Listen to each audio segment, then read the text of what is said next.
Hello everyone, good evening. आप सभी को तहे दिल से स्वागत करता हूं आपके अपने यूट्यूब चैनल एजुकेशन रथ पे। साथियों, आज की जो क्लास होने वाली है वो सीटेट की मैथमेटिक्स की है। बढ़िया क्लास है, फुल वॉच करिएगा। बहुत अच्छे क्वेश्चन इसमें सेलेक्ट किए हैं। तो फर्स्ट क्वेश्चन ये रहा स्क्रीन पे। एक शिक्षक को गणित कक्षा में बच्चों के एक विषय समूह को कैसे संभालना चाहिए? ऑप्शन ए, कम क्षमता वाले बच्चों के अनुसार कक्षा प्रश्न हल करके और उच्च क्षमता वाले बच्चों को जटिल प्रश्न गृह कार्य के रूप में देकर। ऑप्शन सेकंड क्या है, जरा इसको भी देख लेते हैं। एक ही क्षमता वाले बच्चों को एक साथ समूहित रखकर और उनकी क्षमता के अनुसार प्रश्न देकर।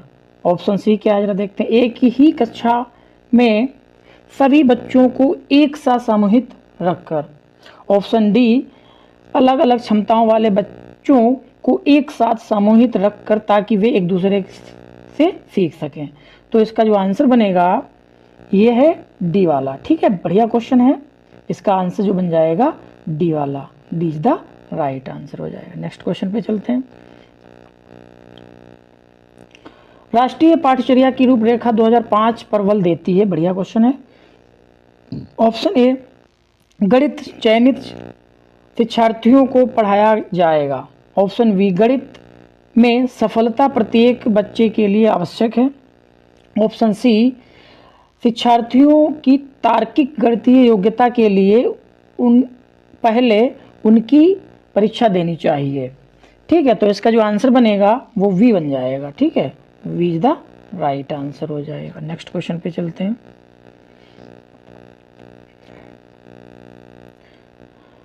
निम्नलिखित में से कौन सा कथन सही नहीं है? इसमें नहीं की बात की गई है।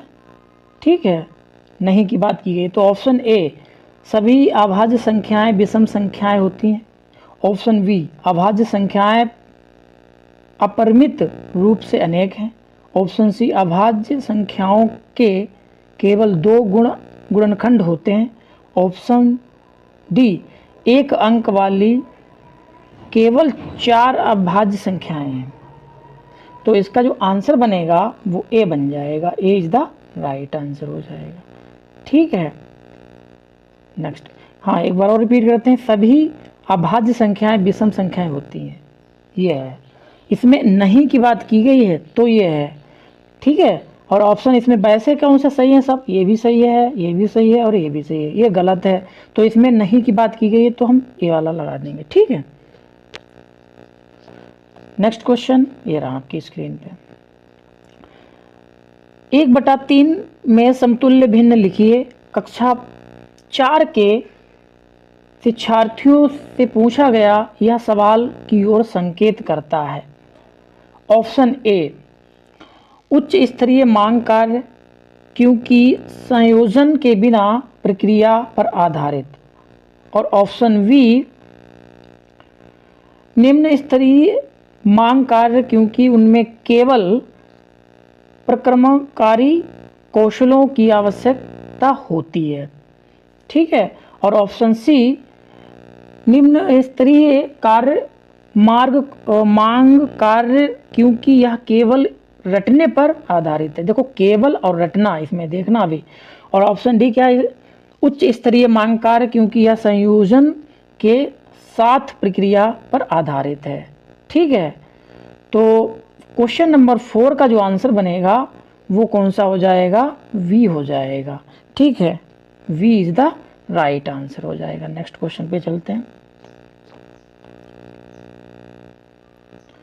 क्वेश्चन नंबर 5, निम्नलिखित में से कौन सा कथन सही है? सही की बात की गई है। 3 विषम संख्याओं का गुणनफल एक सम संख्या है। ऑप्शन बी, एक सम संख्या और विषम संख्या का अंतर एक सम संख्या हो सकता है।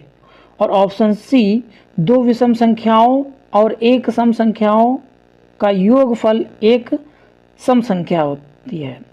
और ऑप्शन डी भी देख लेते हैं। 3 विषम संख्याओं का योगफल एक सम संख्या के बराबर या फिर है।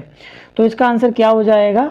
5 का जो आंसर बनेगा वो सी वाला बन जाएगा। 2 विषम संख्याओं और एक सम संख्या का योगफल हमेशा सम है। ठीक, याद रखना। तो C is the right answer. Next question पे चलते हैं।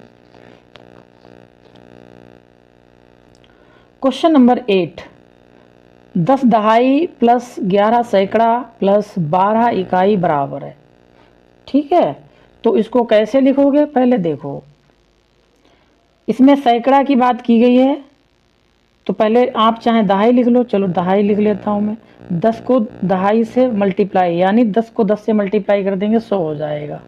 ठीक है, उसके बाद में सैकड़ा है, तो 10 को 100 से मल्टीप्लाई कर देंगे तो कितना हो जाएगा, ये हो जाएगा 1100।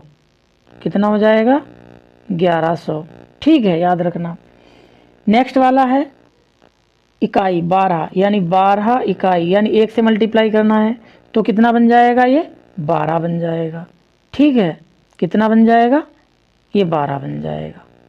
अब इसको प्लस कर लो। ठीक है, इनको प्लस कर लो, कितना हो जाएगा, मैं यहाँ पे प्लस कर देता हूँ। 0 0 और 2 तो 2 हो जाएगा। 0 में 1 ऐड करोगे तो 1 हो जाएगा, और 1 और 1 ऐड करोगे तो 2 हो जाएगा, और ये 1 सिंगल है। तो 12 12 कहीं पे है ऑप्शन में, जरा देख लो। हाँ, डी वाला है, D is the right answer हो जाएगा। ठीक है, नेक्स्ट क्वेश्चन पे चलते हैं।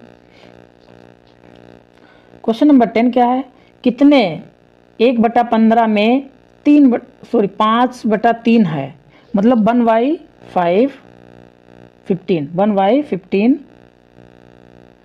इक्वल में 5/3। ठीक है, इसके बराबर क्या हो जाएगा, इसको सॉल्व करना है। तो क्या करोगे, इसको डिवाइड कर दो, कितने जम जाएगा, 5 जामे, और ये क्रॉस मल्टीप्लाई हो जाएगी, तो 5 × 5 इक्वल में कितना हो जाएगा, 25। ऑप्शन टेली कर लो, B is the right answer हो जाएगा। नेक्स्ट क्वेश्चन पे चलते हैं। 10 मीटर पर सेकेंड को किलोमीटर प्रति घंटा में बदलना है, यानी जो दिया गया 10 मीटर पर सेकेंड दिया गया, इसको चेंज करना है किसमें, किलोमीटर में, किलोमीटर प्रति आवर में, घंटे में। तो क्या करोगे, देखो इसको सिंपल तरीके से लगाना आप। ठीक है, 10 लिखा है, 10 ऐसे लिख दो।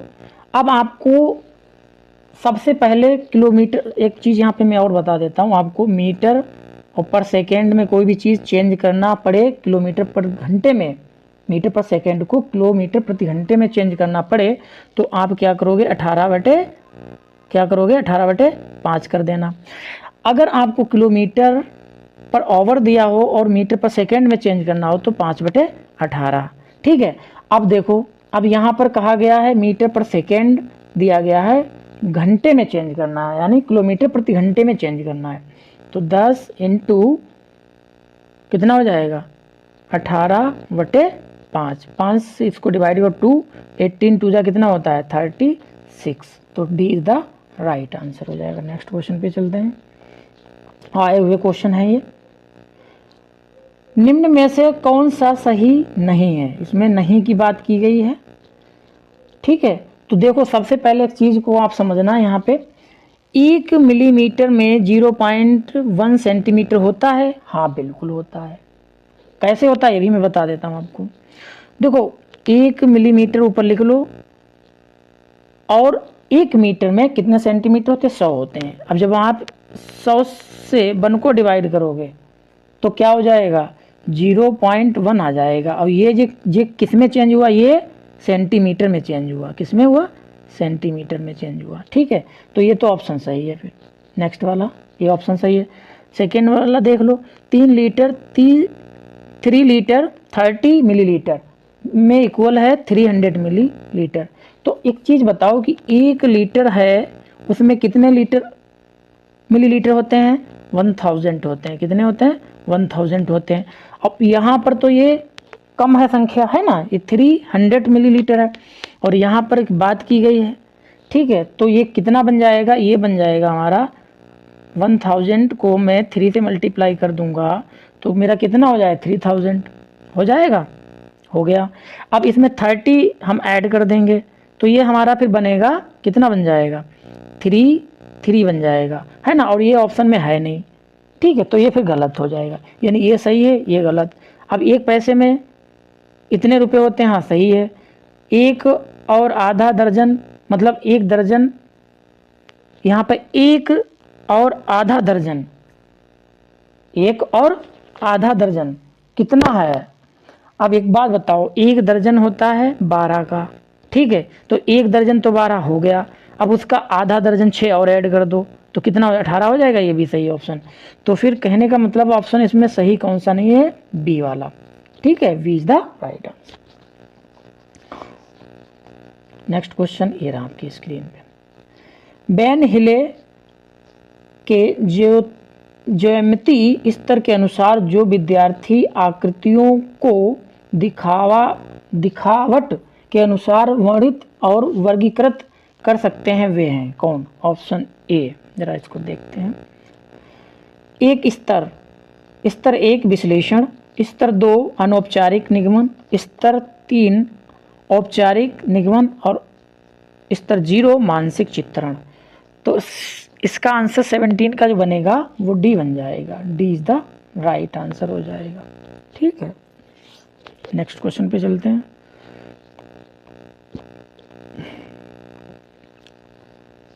क्वेश्चन नंबर 18 क्या है, निम्नलिखित में से कौन सा क्रियाकलाप बच्चों में त्रिविम समझ को विकसित करने के लिए अधिक उपयुक्त है। बढ़िया क्वेश्चन है।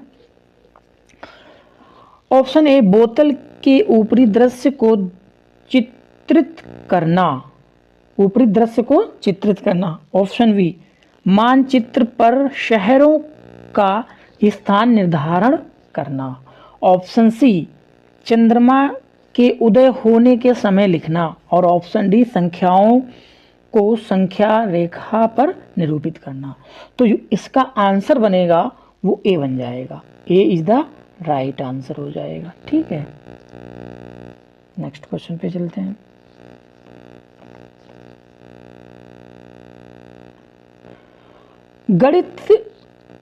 गणित के अधिगम के संबंध में निम्नलिखित में से क्या सही नहीं है। लो भैया, इसमें निगेटिव की बात की गई है। ऑप्शन ए, गणित में उत्कृष्ट प्रदर्शन की प्रतिभा स्वाभाविक होती है। ऑप्शन बी, अध्यापक के सीखने वालों के प्रति विचारों का अधिगम परिणामों पर प्रतिभाशाली अवसर देता या होता है। ऑप्शन सी, विद्यार्थियों की सामाजिक आर्थिक पृष्ठभूमि का गणित के निष्पादन पर असर होता है। और ऑप्शन डी, विद्यालय में दिए जाने वाले निर्देशों की भाषा का असर बच्चे के गणित के प्रदर्शन पर हो सकता है। तो इसका जो आंसर बनेगा 19 का वो हमारा बनेगा ए इज द राइट आंसर, ठीक है। नेक्स्ट क्वेश्चन पे चलते हैं। ये बहुत बढ़िया क्वेश्चन है, इसमें सब आए हुए क्वेश्चन वही सिलेक्ट किए हैं। क्वेश्चन नंबर 20, एनसीएफ 2005 मानता है कि गणित में सोचने व तर्क का एक निश्चित तरीका निहित है। नीचे दिए गए कथनों में से वह कथन चुनिए जो उपरोक्त सिद्धांत का पालन नहीं करता है। भैया, इसमें नेगेटिव की बात की गई है, ठीक है। अब इसके ऑप्शन देखो क्या है। उसे पढ़ने की विधि, उसे पढ़ाने की विधि। ऑप्शन बी, आंकिक प्रश्नों का हल करने के लिए विद्यार्थियों को निर्धारित सूत्र बताना। ऑप्शन सी, पाठ्य पुस्तकों में प्रस्तुत सामग्रियों के लिखने का तरीका। और ऑप्शन डी, कक्षा के लिए चुने गए क्रियाकलाप एवं अभ्यास। तो 20 का जो आंसर बनेगा वो क्या बन जाएगा, वो हमारा वी के साथ चला जाएगा, ठीक है, वी द राइट आंसर हो जाएगा। नेक्स्ट क्वेश्चन पे चलते हैं। निम्नलिखित में से कौन सा गणितीय प्रक्रम नहीं है। ऑप्शन ए, आकलन करना। ऑप्शन बी, पक्षांतरण करना। ऑप्शन सी, मानदर्शन। और ऑप्शन डी, कंठस्थ करना। तो 21 का जो आंसर बनेगा वो गणित में क्या बात की गई है, ये कंठस्थ नहीं। देखो, मानस दर्शन और पक्षांतर और आकलन ये तीनों होते हैं, ये नहीं होता है, ठीक है। तो ये D is the right answer हो जाएगा। नेक्स्ट क्वेश्चन पे चलते हैं।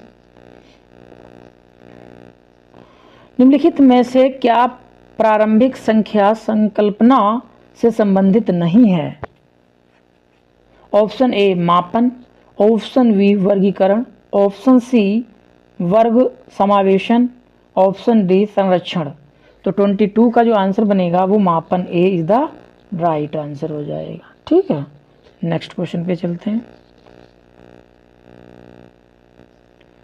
क्वेश्चन नंबर 23, किसी आयत की लंबाई उसकी चौड़ाई 3 गुना है, इसकी चौड़ाई 1 वर्ग की भुजा का आधा है, जिसका परिणाम 72 है, तब। अब ऑप्शन देखो। ऑप्शन ए आयत और वर्ग दोनों के परिणाम बराबर हैं, अब इसको सोल्व करना पड़ेगा। ठीक है। ऑप्शन बी आयत का परिमाप वर्ग के परिमाप से कम है। ऑप्शन सी वर्ग और आयत दोनों के क्षेत्रफल बराबर हैं। ऑप्शन डी आयत का क्षेत्रफल वर्ग के क्षेत्रफल से अधिक है। तो इसका जो आंसर बनेगा वो आयत और वर्ग दोनों के परिमाप बराबर हैं। ठीक है, आयत का परिमाप आपको पता है किससे निकालते हैं, मैं बता देता हूँ। परिमाप निकालना पड़े आयत का, ठीक है, पेरीमीटर जिसको कहते हैं आयत का। ठीक है, तो क्या है, ट्वाइस L + V, याद रखना, इससे निकालना। और वर्ग का निकालना पड़े तो क्या है, 4 × साइड, याद रखना। ठीक है, बस इसमें पुट अप कर देना, आंसर आ जाएगा। नेक्स्ट क्वेश्चन पे चलते हैं। परिमाप की है नेक्स्ट।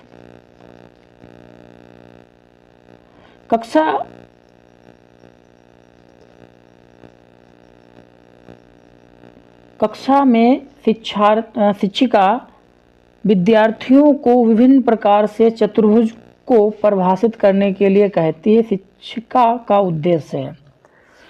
ऑप्शन ए सभी परिभाषाओं को कंठस्थ करने में विद्यार्थियों की सहायता करना। ऑप्शन बी देखते हैं, परिभाषाओं पर आधारित चतुर्भुज की सभी समस्याओं को व्याख्या करने में विद्यार्थियों की सहायता करना। और ऑप्शन सी विभिन्न परिभाषाओं को खोजने में विद्यार्थियों की सहायता करना। ऑप्शन डी विभिन्न परिप्रेक्ष्यों से चतुर्भुज को समझाने में विद्यार्थियों की सहायता करना। ठीक है, तो इसका जो आंसर होगा 24 का वो बनेगा हमारा डी वाला। ठीक है, D is the right answer हो जाएगा। नेक्स्ट क्वेश्चन पे चलते हैं। क्वेश्चन नंबर 25 साथियों इस क्लास का अंतिम क्वेश्चन है। गणित में निदानात्मक परीक्षण का उद्देश्य है। बढ़िया क्वेश्चन है, ये मोस्ट इंपॉर्टेंट क्वेश्चन है। ऑप्शन ए प्रगति पत्रक को भरना। ऑप्शन बी स्वतंत्र परीक्षा के लिए प्रश्न पत्रों की योजना बनाना। और ऑप्शन सी बच्चों की समझ में निहित रिक्तियों को जानना। और ऑप्शन डी अभिभावकों को प्रतिपुष्टि फीडबैक देना। तो 25 का जो आंसर बनेगा वो सी के साथ चला जाएगा। सी